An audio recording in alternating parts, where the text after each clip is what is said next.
What's up guys, it's the Crypto Dealer here and welcome back to a brand new video. The petrodollar, you might have heard of it. It's a brand new cryptocurrency and technically the first ever sovereign cryptocurrency in existence. I've been trying to put together this video for a wee while now and the story just keeps on developing. So I thought we'd start off by giving a bit of a lowdown with the actual problems and what caused it all in Venezuela to force essentially a government into considering and implementing a cryptocurrency. Venezuela is situated at the top of South America. It has a 34 million population and it's also home to possibly one of the worst performing currencies in modern times. In the last 2 years it has lost a crazy amount of value. At the start of 2013, $1 could buy you 10 bolivars, but currently $1 will buy you 100,000 bolivars. It reached a point where people had to carry bags or wheelbarrows of cash if they wanted to buy something as simple as bread or just a weekly shop at the supermarkets. And it also got to a crazy point where it was costing the government more money to print the money that they were printing to try and solve the economy. But what caused all of this and who caused all of this, you might ask? Introducing Maduro. He has been the president in Venezuela since 2013. He has quite an interesting story actually. He began life off as a bus driver before becoming like a trade union, and then he found his way into the National Assembly, and then from there managed to rise up the ranks to being vice president under Hugo Chavez, and then found himself being the actual president in 2013. Since his inauguration, he swiftly implemented ruling by decree, which basically means whatever he says goes, you know. A lot of people, including the US, view him as a dictator, and as a result, there are quite a lot of sanctions against Venezuela, limiting them from doing certain things in the international economic and trade arena. So what went wrong? What caused all of this? To be fair, Maduro did kind of inherit a poor economic situation from Hugo Chavez, but it was nowhere near where it is at this point. Mainly the issue was a lot of policies he introduced in his time, especially in the earlier years. So yeah, let's go through the main three. The first was that the value of food increased exponentially after some food shortage concerns. That forced the government into stopping certain restrictions and controls he had over food supply. As a result, a lot of shops stopped selling food because it meant they were selling food at a loss, and that increased the scarcity of food, which then pushed the value up because the shops that were operating had to sell it that high to remain an operational business. The minimum wage was also increased 40%, which meant people had more money to spend, and also meant that businesses and whoever people were working for had to pay more money out to them, which then forced up the cost of other items. He also reduced the minimum amount of cash that banks had to hold. A lot of it got released out into the economy, so more and more cash was released into the economy, which overall drastically inflated the price of everything. This forced the government into printing more cash to provide liquidity, and as a result they've drastically diluted the value of each Venezuelan bolivar. So this is where the petrodollar comes in, and you know, it was quite interesting to read about all the build up to it. Basically, some token creators and developers were at a conference in Venezuela in December, and basically they suggested that a lot of problems in Venezuela could be solved via a cryptocurrency. Maduro jumped in on this and they started developing a sovereign cryptocurrency backed by apparently all the oil reserves that Venezuela has. It was also a way for the government to avoid certain US sanctions that were implemented on them. The Bank of China helped consult on the implementation of it.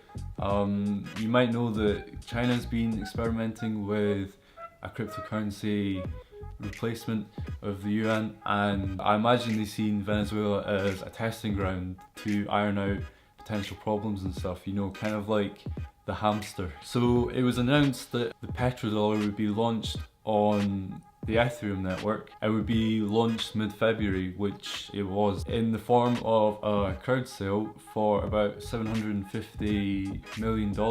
When Maduro pitched the idea to the nation, he was saying that basically each petrodollar would be backed by their oil reserves, and also that they could pay for goods, services and government related payments with the petrodollar. And it actually sounded quite promising initially. Maduro strikes me as someone who didn't actually really know much about the technical side, and I think he was a lot more interested in the crowd sale, which was for $750 million.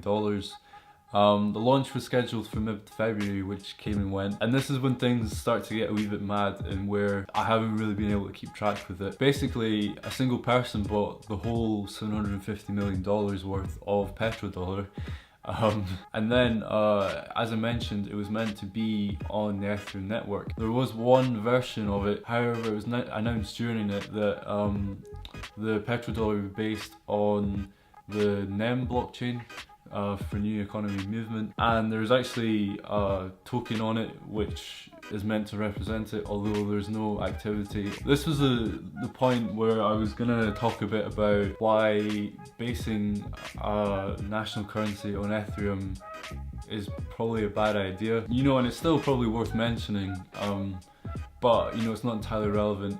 To be fair, actually, some of these are Ethereum specific, but in general, I don't think you should be basing a national currency off of a commercial blockchain at all. I think it'd be a lot wiser to develop your own currency. So I think it's a bad idea to have a national currency on the Ethereum network or even the NEM network because of network scaling. Apart from maybe coins like Nano, a lot of them won't have the ability to scale to be doing 50, 100 transactions a second in their current format. You'll see that some ICOs have broken the Ethereum network.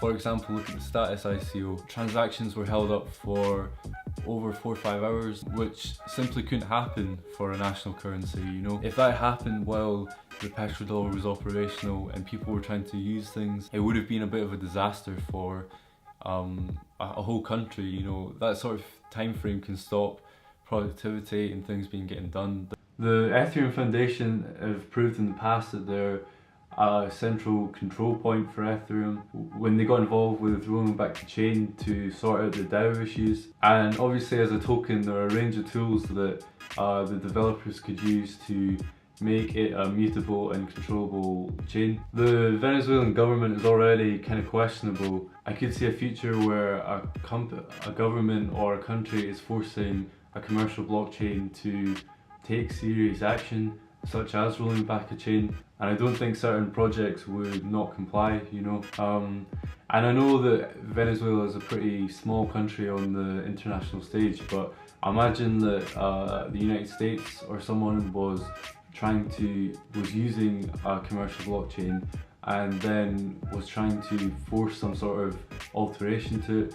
I don't think many places would decline to comply, especially when, you know, there's sanctions. You know, there's a lot of things that a country could do to make a company and their employees' lives very uncomfortable to live. The other thing I seen was that apparently the petrodollar is backed by oil, but there's nothing really enforcing that. The price per coin was set roughly 1 barrel equals 1 coin, and honestly I think that the reason they're saying that it's backed by oil is just so that they can sell at a $60 base price. There would need to be some sort of law or bill introduced where they either liquidated oil to prop up the price, or the oil was sold if there needs to be some sort of bailout on the petrodollar. Then of course there was the thing where about 4 or 5 days after the launch of the petrodollar, Maduro came on national television and said they were going to make a gold-backed cryptocurrency now. And at that point, to me, it was pretty obvious that the whole thing